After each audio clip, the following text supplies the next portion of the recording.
Flight paths are one of the most iconic features in World of Warcraft. As you explore new zones and stumble across hubs of civilization, it's not uncommon to see that signature green exclamation mark telling you a flight master is willing to charter you a flight on the back of a griffin, wyvern, hippogriff, or some other exotic beast. Once you've visited a flight point once, you can fly there in the future to save some time, and back during vanilla WoW, this was one of the biggest optimization flexes in the entire game. No loading screens, just quickly soaring above Azeroth to your next destination. Cataclysm revamped the entire old world 6 years after WoW launched, shuffling flight points around and adding plenty of new ones, but did you know that there were other changes happening before then? Throughout the Burning Crusade and Wrath of the Lich King expansions, there were a number of flight points added to the original zones to improve travel efficiency, and today I want to talk about them, their quirks, and whether or not they're representative of vanilla WoW's game design. I should also clarify that the term flight point refers to the flight master location, while flight path is often used interchangeably to mean either the location or the actual path you fly along on your way to your destination. As always, thank you for the fun comments and support, and with all that being said, let's get right into it. Today's journey begins in patch 2.1 of the Burning Crusade, which released in May of 2007. While technically there were some flight paths added in the later patches of vanilla WoW, like the ones in Ratchet and Marshall's Refuge in patch 1.11, modern classic servers use the final 1.12 build of the game, and I figured we'd consider that to be the final pulled together version of the original map.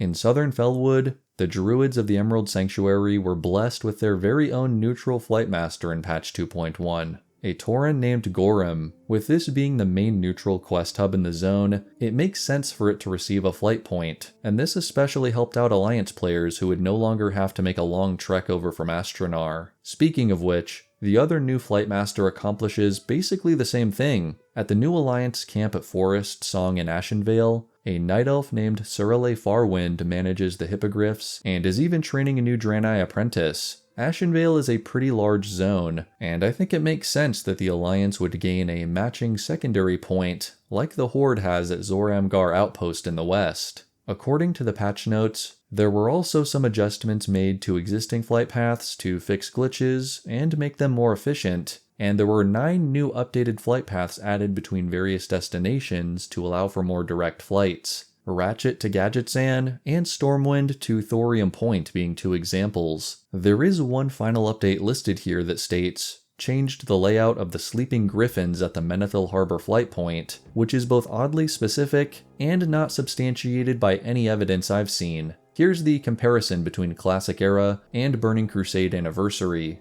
Maybe it was a bug that got fixed in the next patch or something. Anyway, our next flight master in the old world wouldn't be added for another 6 months, during the release of patch 2.3. While the troll city of Zul'Aman was enticing raiders with voodoo magic and a collectible bear mount, the real action was happening down in Stranglethorn Vale. After 3 years, the rebel camp finally received its own flight master, a goblin named Nizzle. Interestingly, despite being a goblin, he's friendly only to the Alliance and hostile to the Horde, making him the only goblin flight master to be aligned with one faction. The soldiers must be paying him a good commission to keep him on their side. It's also curious that the rebels rely on a historically neutral group instead of recruiting an official Alliance flight master, but maybe this was intentional to highlight their isolation from Stormwind and any official sources of help. We've seen them collaborate with the goblins of Booty Bay before, as seen in the Krazik's Crockpot quest, which fits with this theme.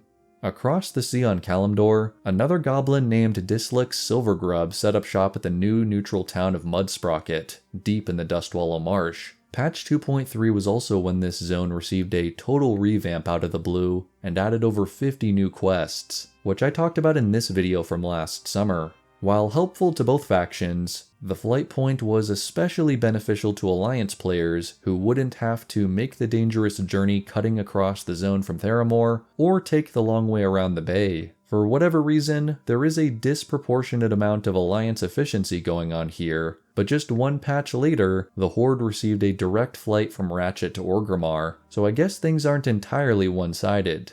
2 years later, in December of 2009, we received the final 2 bonus flight points to the Old World during patch 3.3, The Fall of the Lich King. Fittingly, both of them relate to the Plaguelands, though the new content with the Scourge and Icecrown Citadel isn't exactly close to the Old World zones of Lordaeron. Timothy Cunningham set up a bat handling station at the Bulwark in Tirisfal Glades, right on the doorstep of the Plaguelands. This finally gave Horde players an analogous travel spot to Chillwind Point, meaning they would no longer have to ride all the way from the Undercity to reach this high-level quest hub. There's also reports on the forums that this NPC was named in honor of a longtime WoW fan, which is pretty cool. Not too far away, the Goblin Frax Bucket Drop has set up camp right by the Thondroral River in the Plaguelands. There's not much to say about this guy, but he is one of the only flight masters who offers flights out in the middle of nowhere, content-wise. At least this gives Alliance players a shortcut to avoid running through the city of Anderhall anytime they want to do anything in this zone.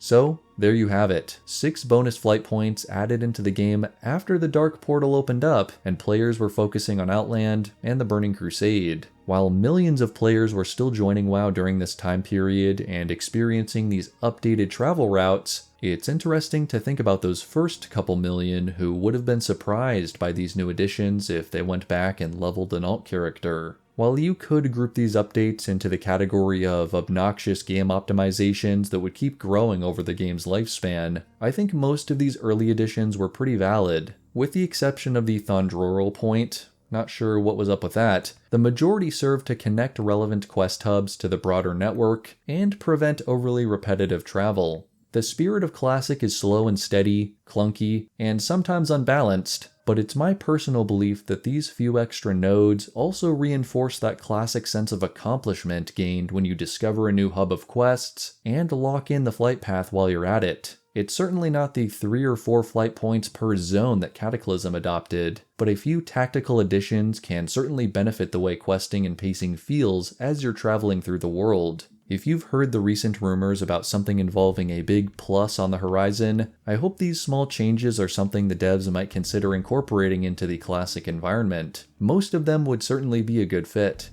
To end on today, there are some other honorable mentions of flight paths I'd like to talk about, and if there are other examples like this in the Old World, I'd love to hear about them down in the comments. In Theramore in patch 2.3, you can take a scenic griffin ride in Dustwallow Marsh as a part of the quest Survey Alkaz Island, which is a part of the updated Onyxia storyline. Beginning in Wrath of the Lich King, you can also take a scenic flight around the newly opened Stormwind Harbor. And last but certainly not least, Alliance and Horde players completing their respective pre-Cataclysm events in Gnomeregan and the Echo Isles will also go on a flight to help in the resistance efforts, literally right before the start of Cataclysm and the world revamp that would change Azeroth as we knew it. Thank you all so much for watching. I hope you learned something new today, and if you're a perpetual Classic player, you might never have even known about some of these extra flight masters that were added later on, still serving their distinct purpose, but long after many vanilla players had already traveled across the original lands and had moved on to other frontiers. A special thank you to my channel members who provide bonus support for these videos, and until next time, may the Force be with you.